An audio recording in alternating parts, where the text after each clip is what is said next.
참 예수님, 오늘은 1월 7일 주님 공연 대축일 전 토요일입니다. 혼인잔치의 기적으로 예수님께서 보여주신 첫 표징에 대해서 강론하겠습니다. 주님의 공연 대축일을 하루 앞둔 오늘은 1월의 첫 토요일이어서 성모 신심을 기리는 날이기도 합니다. 오늘 복음에 나오는 가나의 혼인잔치에서 예수님께서는 물을 포도주로 변화시키셨고, 요한복음사가는 이 사건을 그분의 신원을 드러내신 첫 표징으로 보도하고 있습니다. 말하자면 요한에 의한 첫 공연 보도인 셈입니다. 그리고 이 기적 사건에서 나타난 성모 마리아의 역할이 매우 두드러집니다. 카나라는 마을은 나자렛에서 아주 가까운 곳입니다. 성모 마리아께서는 여기서 열린 혼인잔치에 초대를 받으셨는데, 예수님께서는 마침 제자로 받아들이신 네 제자와 동행하셨습니다. 그런데 잔치 도중에 포도주가 떨어지는 일이 벌어졌습니다. 보통 혼주는 아무리 가난해도 빚을 내서라도 잔치에 쓰일 음식과 술을 준비하는 법입니다. 그런데 잔치 도중에 술이 떨어졌다는 것은 예상치 못한 변수가 발생했기 때문일 것입니다. 아마도 애초에 초청 명단에 들어있지 않았을 제자 4사람이 끼어들었기 때문일 수 있습니다. 예수님을 포함하여 장동 5사람이 마셔대면 준비한 술이 동나기 마련이었을 테지요.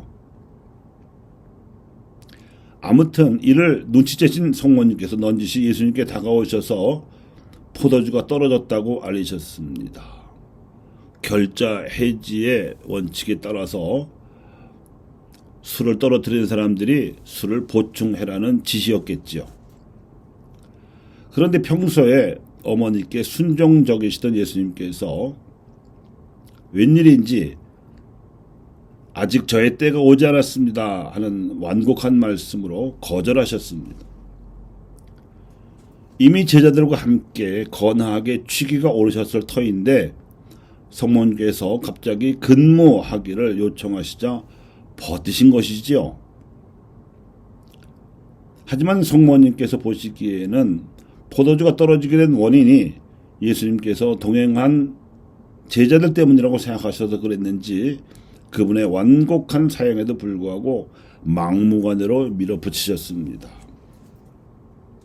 예수님의 태도에는 아랑곳하지 않고 일꾼들에게 무엇이든지 그가 시키는 대로 하여라 하고 지시하시고는 안으로 들어가 버리신 겁니다.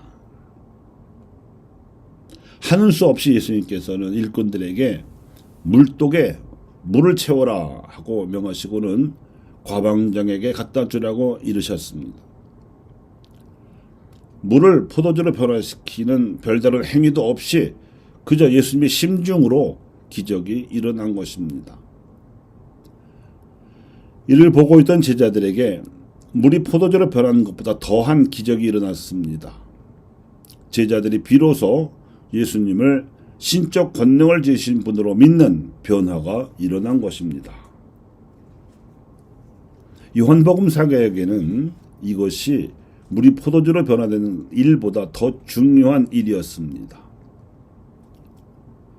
여기서 교회는 예수님을 움직이시는 성모님의 역할을 보고 전구자로 알아보았습니다. 오늘날 성모성 후렴에서 이제와 우리 죽을 때에 우리 죄인을 위하여 빌어주소서 하고 기도하게 된 유래는 여기서 비롯되었습니다. 혼주의 딱한 사정을 미리 아시고 센스 있게 예수님으로 하여금 물을 포도주로 변화시키는 기적을 이끌어내신 성모 마리아께서는 우리의 기도를 받아서 예수님께 전달해 주실 수 있는 분입니다. 설사 예수님께서 사양하신다 하더라도 배짱 있게 밀어붙이실 수도 있는 분이 성모 마리아이십니다. 성모 마리아의 이런 센스와 배짱을 믿고 우리도 종종 그분의 전구를 청하고 있습니다.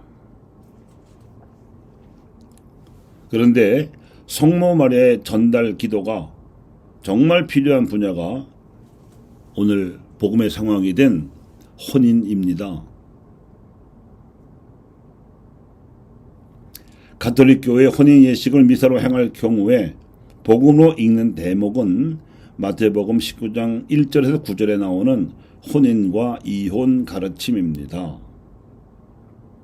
그런데 이 대목은 바리사이들이 혼인에 대해 던진 엉뚱한 질문으로 말미암아 예수님께서 답변하시게 된 소극적 가르침에 불과합니다.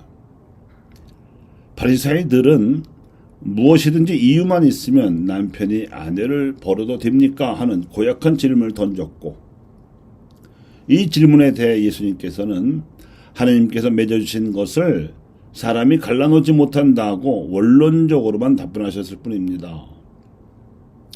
이것이 혼인의 불가해소성 교리의 복음적 근거가 되었는데, 이 교리의 중요성에도 불구하고 이혼할 구실을 찾는 무리에게 방어적으로 하신 말 반론으로 혼인성사의 축복 말씀으로 삼는 것은 한계도 있고 무리가 있어 보입니다. 그러므로 혼인성사에 있어서 본질적인 축복의 말씀으로는 오늘 복음 말씀이 더 잘 어울립니다. 혼인성사의 진료는 신랑과 신부의 혼인 약속입니다.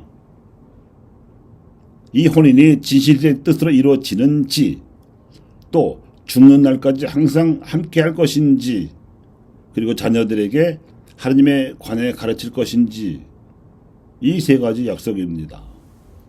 그런데 이 약속이 실현되자면 반드시 필요한 것이 본인들의 노력 일련이와 이 노력을 가능하게 만드는 힘은 하나님께 달려 있습니다. 즉 물을 포도주로 변화시키셨던 예수님의 신적 권능이 작동되어야 신랑과 신부의 약속이 빈말이 아니라 당사자들의 노력으로 실효성 있게 나타날 수 있으리라는 것입니다. 부부 사이에서 이혼할 가능성을 사전에 예방할 뿐만 아니라 혼인의 존엄성을 수호하는 길은 혼인 당시에 신랑과 신부가 공적으로 맺은 약속을 어김없이 지킬 수 있는 은총을 받는 일밖에 없습니다. 그래서 물을 포도주로 변화시키신 예수님께서 혼인한 부부들의 노력을 축복하셔야 한다는 것입니다.